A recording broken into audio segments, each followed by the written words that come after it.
दोस्तों एक बार सोचो आप लोग, एक तरफ ईद की तैयारी हो रही हो, दूसरी तरफ बच्चों सपने देख रहे हैं नए कपड़ों पहनने की, और तीसरी तरफ आसमान से गिरता हुआ बम पल भर में तबाह कर दिया सब कुछ। मिडिल ईस्ट में चल रहा तनाव आज सिर्फ इजराइल और गाजा पर सिमट नहीं रही है, ईरान, अमेरिका और भी कई सारे देशों पर ये तनाव नजर आ रही है। हर रोज नए हमलों के करीब नए धमाकों की तस्वीरें और हजारों वो बेगुनाह लोगों की कहानियां दुनिया के सामने आ रही है। तो दोस्तों आज हम इस वीडियो में समझेंगे कि आखिर संघर्ष शुरू कैसे हुआ, ईरान और इस्राइल के बीच दुश्मनी की वजह क्या है, अमेरिका इस जंग में कैसे कूद पड़ा।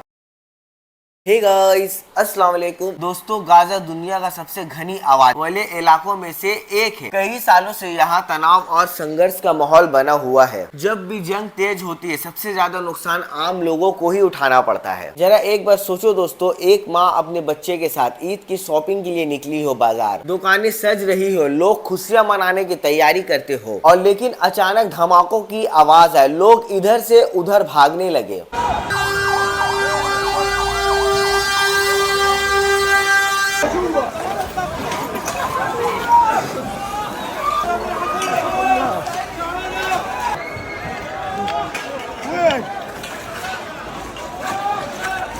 और खुशियों का माहौल पल भर में डर में बदल जाए। और जंग का असली चेहरा यही होता है, जहां सियासत करने वाले लोग सुरक्षित जगह पर बैठे हुए होते हैं, लेकिन उसका कीमत झुकाना पड़ता है आम लोगों को। इजराइल और गाजा की फाइट में पूरे मिडिल ईस्ट का सियासत बदल गया दोस्तों। हर तरफ एक ही सवाल, क्या ये कॉन्फ्लिक्ट गाजा तक ही रहेगा या पूरे रीजन इस फाइट में खींच लिया जाएगा। जैसे जैसे फाइट बढ़ी वैसे वैसे नया नया प्लेयर इस कॉन्फ्लिक्ट में नजर आने लगा। लेबनान बोलो, सीरिया बोलो या यमन कंट्री, फिर ईरान। दुनिया भर के एक्सपर्ट को डर था, अगर ईरान और इजराइल सीधे आमना सामने आ गए तो मिडिल ईस्ट का कई इलाकों पे पूरा आग लग सकती है। तो फिर स्टार्ट होता है यहाँ पे जंग में ईरान का एंट्री, और फिर ईरान कर देता है इजराइल पर हमला। और मैं आप लोगों को एक चीज बता दूं दोस्तों कि ईरान और इजराइल का दुश्मनी ये कोई नई नहीं है, ये बहुत सालों से चलता आ रहा है। और ईरान का सोच ये है कि इजराइल ईरान के लिए खतरा है, और ये एक हकीकत बात, इसमें कोई डाउट नहीं है कि इजराइल ईरान के लिए नहीं, हर एक कंट्री के लिए खतरा है। तो दूसरे तरफ इजराइल का मानना है कि ईरान इजराइल के खिलाफ काम करने वाले ग्रुप को सपोर्ट करता है, तो वही ईरान का भी कहना है इजराइल मिडिल ईस्ट में इंस्टेबिलिटी बढ़ाता है। सालों तक दोनों देश के बीच जंग नहीं हुई, बट साइडो वॉर जरूर चलती रही, कभी साइबर अटैक, कभी सीक्रेट ऑपरेशन, तो कभी मिलिट्री टारगेट पर स्ट्राइक। और फिर क्या था दोस्तों, धीरे धीरे दोनों के बीच तनाव बढ़ता गया। अब यहाँ हम लोग बात करते हैं अमेरिका की। तो अमेरिका कई सालों से मिडिल ईस्ट पर बड़ा किरदार निभाता है, मिडिल ईस्ट की पॉलिटिक्स पर और सिक्योरिटी में एक बड़ा किरदार निभाता है। जब भी इजराइल पर कोई भी बड़ा सा खतरा आता है तो सबसे पहले उसका सपोर्ट करते हुए नजर आता है अमेरिका। तो दूसरी तरफ ईरान और अमेरिका का भी रिश्तों पे कई सालों से तनाव नजर आया है। तो इसी वजह से जब भी ईरान और इजराइल का तनाव बढ़ता है तो पूरे दुनिया को डर लगता है कि कहीं अमेरिका भी सीधा इस बीच में ना कूद जाए। और फिर क्या था, अमेरिका भी फाइनली इस जंग में कूद पड़ा था नेतन्याहू के साथ। यहाँ से भी मिसाइल चल रहा, वहां से भी मिसाइल चल, और फिर ईरान भी बोल दिया कि हम झुकेंगे नहीं, हम अली वाले मैदान छोड़ करके नहीं भाग। फिर उसके बाद जो अटैक स्टार्ट हुआ तो पूरा दुनिया को पता है कि क्या हुआ क्या नहीं हुआ। फिर सीज फायर भी हुआ, लेकिन फिर अटैक स्टार्ट हो गया। और रिपोर्ट के मुताबिक ईरान ने इजराइल पर बैलिस्टिक मिसाइल, कई ड्रोन लॉन्च किया। आसमान में एक साथ इतनी सारी मिसाइल दिखी कि दुनिया भर का मीडिया ने कवरेज किया। कुछ मिसाइल को एयर डिफेंस सिस्टम ने रोक लिया, तो कुछ मिसाइल एकदम टारगेट पर जाकर के गिरा।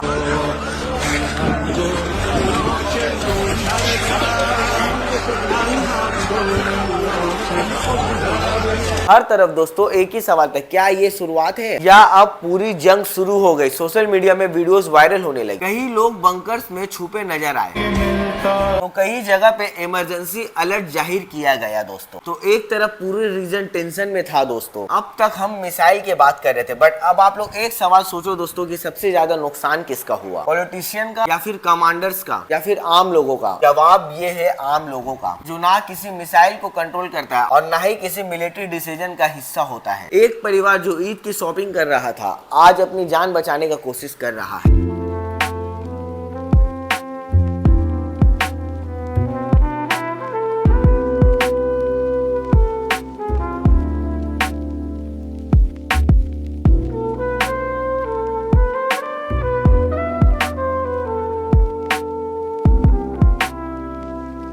और यही जंग की सबसे बड़ी ट्रेजेडी है। तो अभी अमेरिका, इजराइल, ईरान में अटैक हुआ तो ऑयल का प्राइस बढ़ गया, गैस का प्राइस बढ़ गया, यहाँ भी आम लोगों को दिक्कत हुआ और इससे देशों की इकोनॉमिक पर असर पड़ सकता है दोस्तों। और मिडिल ईस्ट का कई देश इस कॉन्फ्लिक्ट को बहुत करीब से देख रहा है, क्योंकि अगर ये कॉन्फ्लिक्ट और भी ज्यादा बढ़ता है तो इसका असर सिर्फ ईरान और इजराइल तक सीमित नहीं होगा दोस्तों। तो इसी वजह से दुनिया भर के लीडर लोग बार बार अपील कर रहे हैं कि ईरान, इजराइल, अमेरिका का वॉर को रोक दिया जाए। और अब तक का एक सबसे बड़ा सवाल, क्या ये वर्ल्ड वॉर बन सकता है? और सच बात यह है कि एक्सपर्ट अभी तक इस बारे में अलग अलग राय रखा है, लेकिन एक बात तो सब मानता है, अगर सिचुएशन कंट्रोल से बाहर आ गई दोस्तों तो पूरा मिडिल ईस्ट का सालों तक इंस्टेबिलिटी को शिकार हो सकता है और इसका असर पूरा दुनिया का हर कोना में पहुंच सकता है दोस्तों। तो इसलिए दोस्तों दुनिया को मिसाइल से ज्यादा डिप्लोमेसी का जरूरत है। और जंग शुरू करना आसान होता है, लेकिन उसे खत्म करना और भी ज्यादा मुश्किल। और अब बात ईरान और इजराइल की नहीं है, मिडिल ईस्ट में अमेरिका की भी मिलिट्री फोर्स मौजूद है। हर एक जगह, बहुत ऐसा कंट्री में अमेरिका का एयर बेस है दोस्तों। और मेरा मानना है दोस्तों, इजराइल एक ऐसा कंट्री है, बहुत सारा देश को तबाह और बर्बाद कर दिया। सबसे पहला हम लोगों का फलस्तीन, फिर आता है उसके बाद गाजा, फिर आता है सीरिया, फिर उसके बाद आता है यमन। हर एक कंट्री में अटैक, लेबनान तक को नहीं छोड़ा यार। मतलब बहुत ऐसा कंट्री को इजराइल तबाह करके रख दिया दोस्तों, समझ रहे हो। और अभी तक मैं एक चीज देखो दोस्तों, भले से इजराइल से ज्यादा सुपर पावर ईरान के पास ना हो, ईरान के पास अमेरिका से भी ज्यादा पावर ना हो दोस्तों, लेकिन ईरान एक ऐसा कंट्री है दोस्तों, अमेरिका के सामने बोलो या फिर इजराइल के सामने बोलो, झुका नहीं भाई। तो ईरान साबित कर दे कि हम लोग किसी से कम नहीं, डरा दिया। अभी रिसेंट में ऐसे जगह पे हमला हुआ है, आप लोग सोच नहीं सकते। लो आप लोग देख लो। Iran, please stop. We lose, you win. Please stop. Please, Iran, forgive us! Please! Stop the destruction, please! Please leave me alone.